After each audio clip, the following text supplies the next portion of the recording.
ቅርብ የሚሆንበት ሁኔታው ሱጁድ ነው አሉ ነብዩ ሰለላሁ ዐለይሂ ወሰለም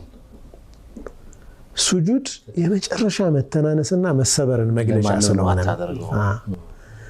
ያ የቀልብ መተናነስ ያለው ወንጀል የሰራ ሰው ላይ ነው ነደም አለው ቁጭት አለው ቀለምን ይህንን አደረኩ አላህ እንዴት ያደርገኝ ይሆን ይህ ጸጸትና ይህ መተናነስ ከሌሎች ዒባዳዎች ሁሉ የበለጠ ያደርገዋል በጣም የገረመኝ ነገር ነብዩ አለይሂ ሰላቱ ወሰለም በሐዲስ አልቁድስ ላይ የጠቀሱት ነገር የቂያማ ቀን አላህ Subhanahu Wa Ta'ala እንዲህ ይላል አንተ የአደም ልጅ ሆይ ምግብ መግበኝ ብለህ እኮ ብዬ አልመገብከኝም ይላል አላህ ምግብ አብላኝ ብዬ አላበላኝ አልመገብከኝም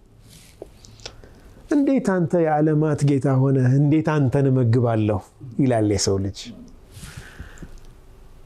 እገሌ የሚባል ባሪያዬ እርቦኛል መግበኝ ብሎ ጠይቆህ ነበር መግበኝ ብሎ ጠይቆህ ነበር እሱን መግበው ቢሆን ኑሮ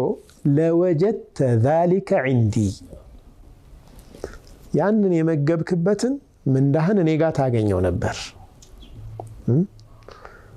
እሱ ዘንድ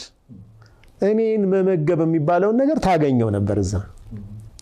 ለወጀተ ذلك عندي እቺን ያዙልኝ ሁለተኛ አጠጣኝ ጠማኝ አጠጣኝ ብዬ ሳታጠጣኝ ቀረህ ይለዋል አላህ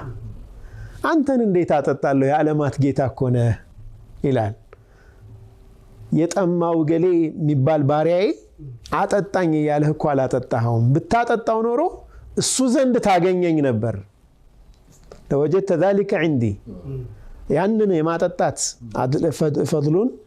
ታላቅነቱን እዛ ጋር ታገኘው ነበር አሞኝ አልጠየከኝም ይለዋል አላህ ሜታፎሪክ ነው ተምሳሌታዊ ነው እንዴት አንተን የዓለማት ጌታ ሆነ እንዴት ጠይቀሃለሁ ይለዋል እዚህ ጋር በጣም ይገርማል እገሌ የሚባል ባሪያዬ ታሞ አልጠየከውም አማ